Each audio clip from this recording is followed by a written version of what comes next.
bata, ako tong muli, si Teacher Jayan. Naaalala niyo pa ba ako?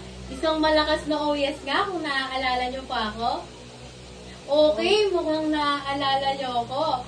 Bago tayo magsimula sa panibago nating kwento ay magkakaroon muna tayo ng action song. Alam niyo ba yung napakatamis?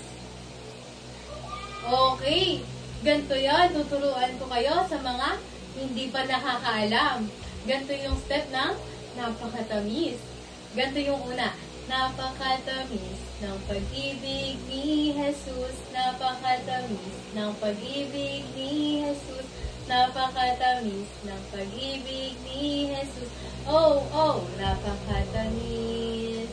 Mataas pa sa bundok malalim, pa sa dagat malawak, pa sa mundo, oh, oh, napakatamis. Okay, uumpisahan na natin siya. Alam nyo na ba yung tinuro ko sa inyong step? Okay, napakatamis.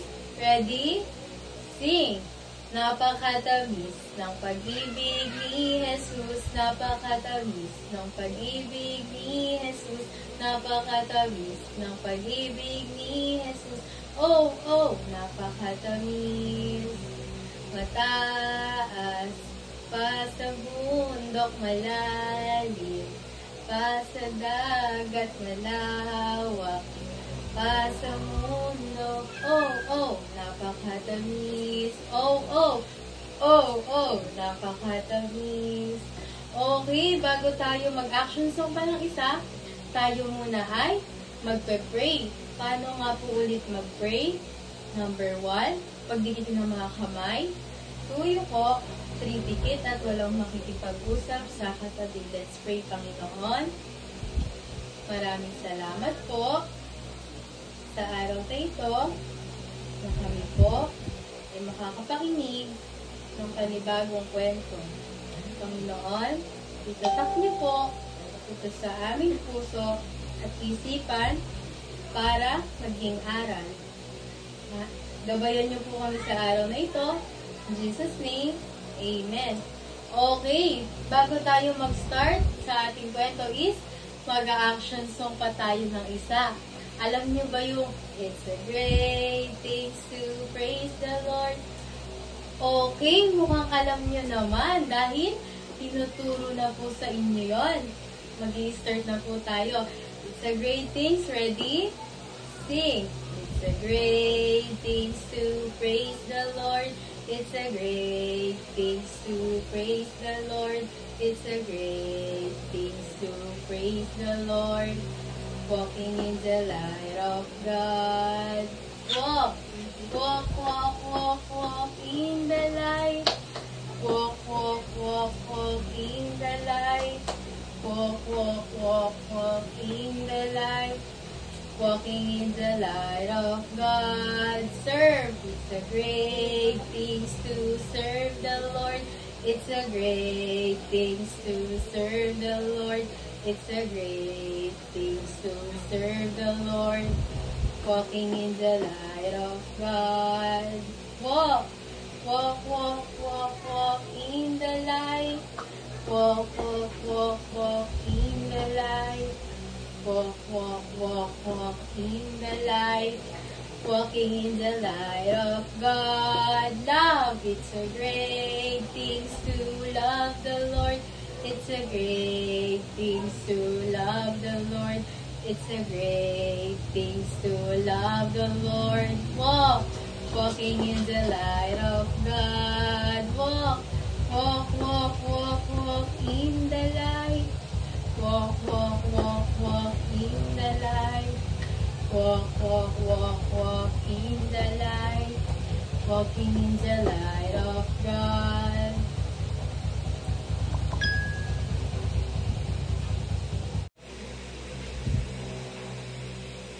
Okay, ang panibagong Bible story natin ngayon ay patungkol sa magandang balita para sa ating lahat.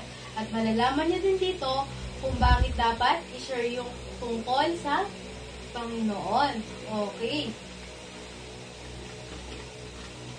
Ang title ng kwento natin ngayon ay ibahagi ang magandang balita tungkol kay Jesus. Pakiulit nga ulit ang title. Okay.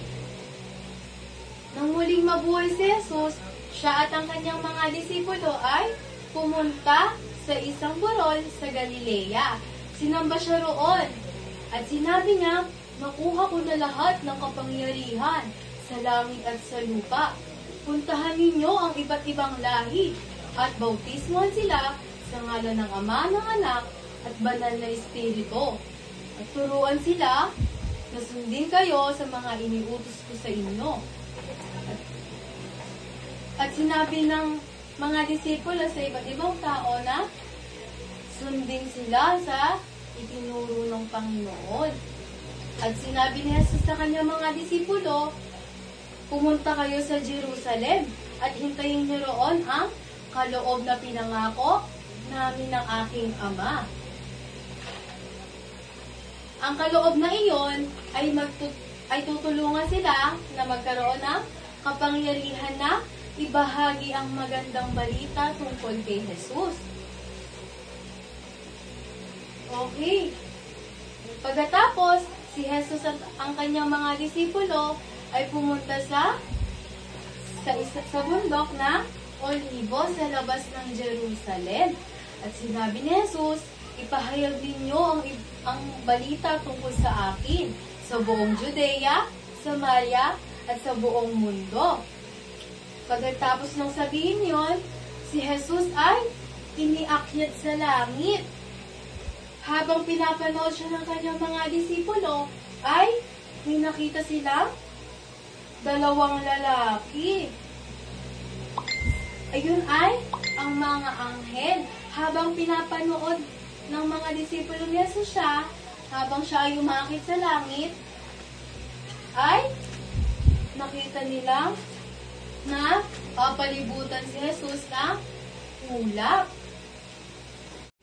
Noong araw na iyon ay tinatawag na Pentecostes. Pagkatapos ng iyon ay ang mga disipulo ni Jesus at ang iba't ibang lahi ay pumunta sa Jerusalem at nagtago sa isang silid na nakasarado ang pinto dahil takot na takot sila sa mga nagpapako kay Jesus. Pagkatapos ay doon dumating ang kaloob. Ang tinatawag na kaloob na yun ay ang Banal na Espiritu. Kaya naman, ang mga disipulo ni Jesus ay hindi na natakot sa mga nanakit sa Kanya at sa mga nagagalit sa Kanya. Kaya naman, nagkaroon ng lakas na loob ang mga disipulo na ibahagi ang magandang balita tungkol kay Jesus. At doon makita nila yung dalawang anghel.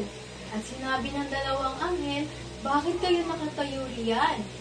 Makikita niyo ulit si Jesus na babalik dito gaya ng pag-akyat niya."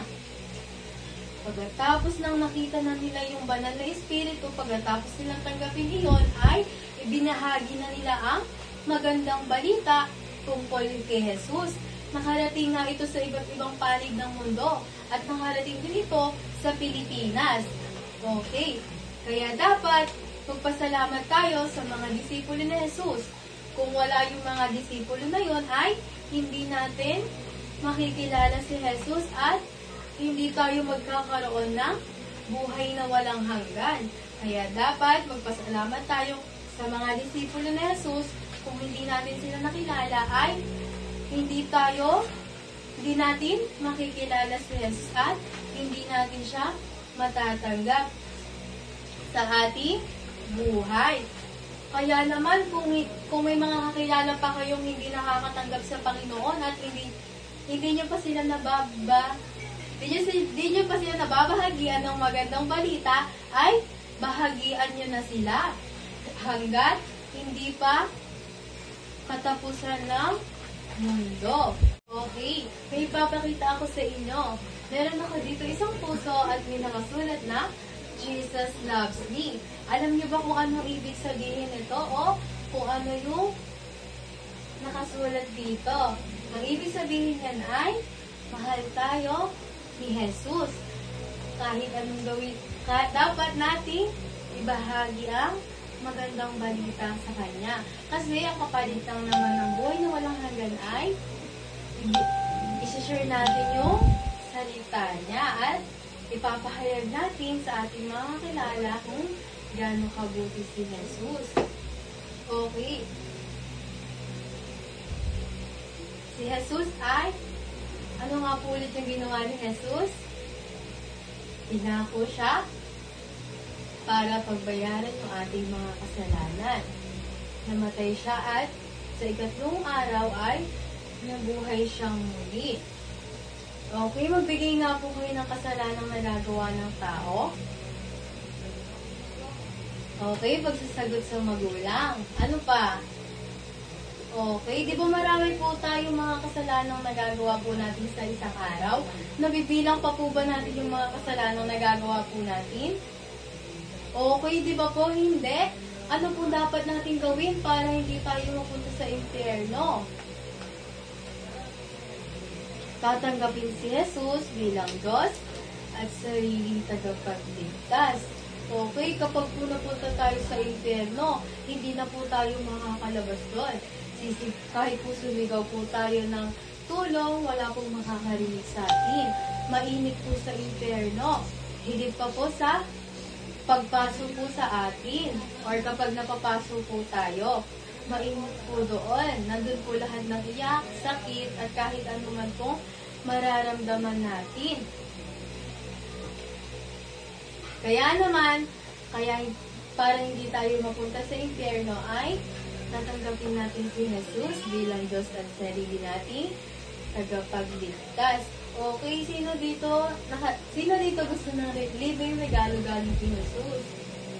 Okay, di ba po gusto natin ng libreng regalo? Pero binigyan na po tayo ng regalo ni Jesus, ng Panginoon. Ano po yung binigay na regalo ng Panginoon? Buhay na walang hanggan. Saan po? Sa langit. Okay, dapat po, di ba, tatanggapin natin si Jesus bilang Diyos at sarili nating tagapagligtas. Ang ating Bible verse ngayon ay Mark chapter 16, verse 15. And he said unto them, Go ye into all the world and preach the gospel to every creature. Katulad nga po ng sabi ni Jesus na ipahayag ninyo ang tungkol sa akin sa Judea, Samaria at sa buong mundo. Kaya dapat yung magandang balita ay ipahayag natin sa buong mundo. Katulad na sa mga kakilala natin, kaibigan at kapamilya sa magiging kaklase natin. Kaya naman, natapos na ang ating panibagong lesson patungkol sa pagiging kingdom seeker. Kaya naman, dalangin ko na pahalagahan natin ang magandang balita patungkol kay Jesus at ang kaharian ng Diyos. At patuloy natin mahalin ang ating mga kapwa at ibahagi natin ang salita ng Diyos. Kaya naman, tanggapin natin siya bilang Diyos at sarili natin tagapagligtas. Okay, tayo po tayo, mag-pray tayo. Okay. Number 1, pagdikitin ng mga kamay. 2, yuko. 3, pikit at walang makikipag-usap sa katabi. Let's pray, Panginoon. Maraming salamat po sa araw na ito na kami po ay nakapakinig ng panibagong kwento. Panginoon, salamat po dahil iniligtas mo po kami sa aming mga kasalanan.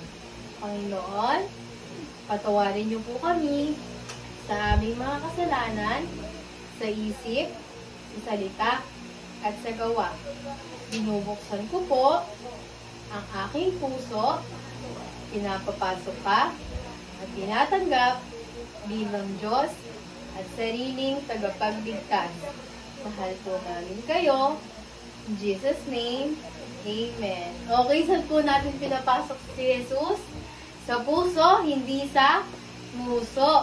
At doon, nagtatapos ang ating kwento. Maraming salamat sa inyong pakikinig mga bata. Ako nga ulit si Teacher Jayan. Hanggang sa muli, paalam!